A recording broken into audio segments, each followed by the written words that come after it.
आज की short analysis में हम डिस्कस करेंगे JTEKT इंडिया स्टॉक के ऊपर। दोस्तों ये स्टॉक अगर आप देखो तो जुलाई 2024 से करेक्शन के अंदर चल रहा है।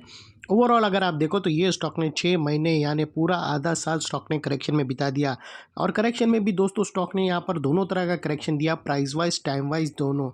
पहले स्टॉक ने प्राइस वाइज करेक्शन दिया जहाँ पर ये स्टॉक काफ़ी हद तक डाउन साइड करेक्ट हुआ। फिर स्टॉक ने टाइम वाइज करेक्शन के अंदर एक लंबी साइडवे कंसोलिडेशन करी, एक स्ट्रॉन्ग बेस बना और अल्टीमेटली उसको ब्रेकआउट किया है।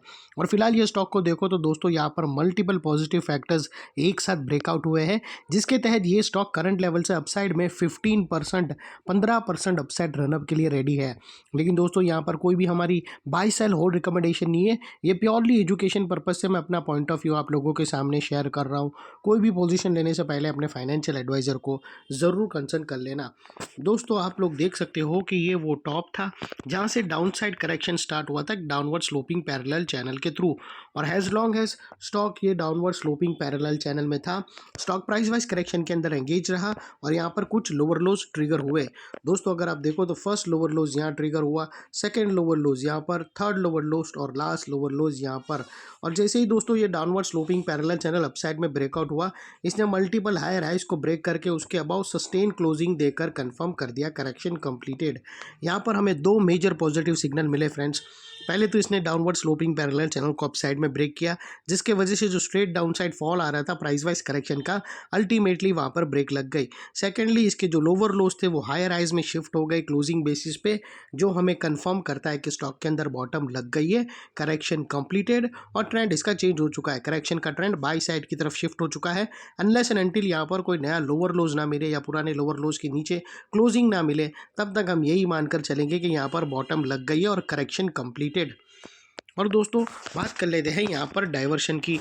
तो फ्रेंड्स अगर आप RSI डालकर यहाँ पर चेक करो तो आपको यहाँ पर क्लियरली पॉजिटिव डाइवर्शन विटनेस होगा।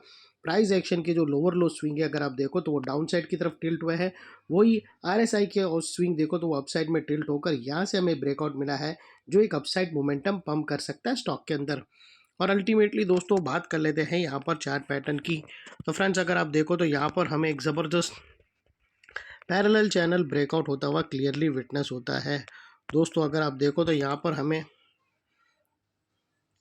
फ्रेंड्स अगर आप यहाँ पर नोटिस करो तो हमें एक पैरेलल चैनल ब्रेकआउट हुई है, लेकिन दोस्तों अगर आप देखो तो एग्जैक्टली नेकलाइन के पास नियर बाय क्लोजिंग मिली है। और यहाँ पर दोस्तों हमारा ये जो ब्रेकआउट है वो फॉल्स ब्रेकआउट के ट्रैप में हम ना फंस जावे, उसके कारण हम यहाँ पर डबल नेकलाइन वाली स्ट्रेटेजी लेकर चलेंगे। तो एक्चुअल ब्रेकआउट ये स्टॉक का जब ही होगा जब ये 188 के ऊपर एक क्लोजिंग देगा।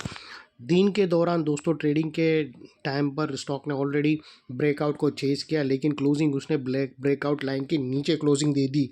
और यहाँ पर दोस्तों हम वेट करेंगे सेकेंड नेक लाइन के ब्रेकआउट का 188 के ऊपर, राउंड फिगर 188 के ऊपर क्लोजिंग मिलेगी, फिर ये पैरेलल चैनल एक्टिव हो जाएंगी, अपसाइड ट्रेड करने के लायक बनेगी। और फिर दोस्तों ये जो इनसाइड रेंज है पैरेलल चैनल की, ये तकरीबन 15% की है। जैसे ये दोनों नेकलाइन के ऊपर सस्टेन क्लोजिंग मिलेगी तो स्टॉक अपसाइड मोमेंटम देगा, तो दोस्तों 15% तक रनअप दे सकता है। डोंट डू इमेच्योर ट्रेड, सीधा जाकर कल पोजीशन ओपन मत कर लेना, हमें वेट करना है एक और ग्रीन कैंडल क्लोजिंग का अबाउ 188 रुपीज़। और दोस्तों यहाँ से फिर स्टॉक का जो अपसाइड में टारगेट निकल कर आता है वो तकरीबन 215 का आता है, जो अगर आप देखो तो 15% होता है नेकलाइन से। और फिर उसके बाद दोस्तों बात कर लेते हैं यहाँ पर स्टॉप लॉस की। तो मल्टीपल ऑप्शन अवेलेबल है, आप अपने एडवाइज़र को पूछकर दोस्तों ब्रेकआउट कैंडल के लो के नीचे क्लोजिंग बेसिस पे स्टॉप लॉस रख सकते हो, या फिर ATR की हेल्प ले सकते हो, या फिर नियरेस्ट लोअर स्विंग भी रख सकते हो। जो भी स्टॉप लॉस रखो दोस्तों, इतना मेक श्योर करना है कि आपका risk to reward ratio at least 1:2 या मिनिमम 1:1.5 रहना चाहिए। और फाइनली दोस्तों नेकलाइन के पास का ये वाला एरिया बहुत ही इंपॉर्टेंट एरिया ट्रिगर हो जाएगा अगर ये क्लोजिंग बेसिस पे ऊपर क्लोजिंग हुआ तो, बिकॉज मल्टीपल पॉजिटिव फैक्टर्स यहाँ पर एक्शन में आते हुए मिले। दोस्तों यही एरिया पे हमने डाउनवर्ड स्लोपिंग पैरेलल चैनल को अपसाइड में ब्रेकआउट होते हुए देखे, यही एरिया पे दोस्तों हमने लोअर लोज को हायर हाइज में शिफ्ट होते हुए मिला।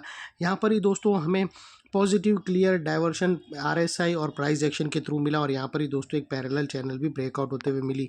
तो वो लिहाज से दोस्तों ये एरिया जो अभी तक एक स्ट्रॉन्ग रेजिस्टेंस था वो अल्टीमेटली स्ट्रॉन्ग सपोर्ट बनकर खड़ा है। और जैसे ही दोस्तों दोनों नेकलाइन ब्रेकआउट होंगी फिर ये इंपॉर्टेंट रेजिस्टेंस एक इंपॉर्टेंट सपोर्ट में टर्न हो जाएगा, और इतने बड़े स्ट्रॉन्ग सपोर्ट के नीचे फिर तुम्हारा क्लोजिंग बेसिस पे स्टॉप लॉस रहना चाहिए जो आसानी से ट्रिगर ना हो। और बाय एनी चांस अगर क्लोजिंग बेसिस पे ट्रिगर हो जाता है तो नो इफ नो बट सीधा स्टॉप लॉस देकर ट्रेड को वाइंड अप कर देना चाहिए। ये थी हमारी शॉर्ट एंड स्वीट एनालिसिस दोस्तों। अच्छी लगे तो प्लीज़ चैनल को लाइक शेयर सब्सक्राइब ज़रूर करना। Thank you. जय हिंद।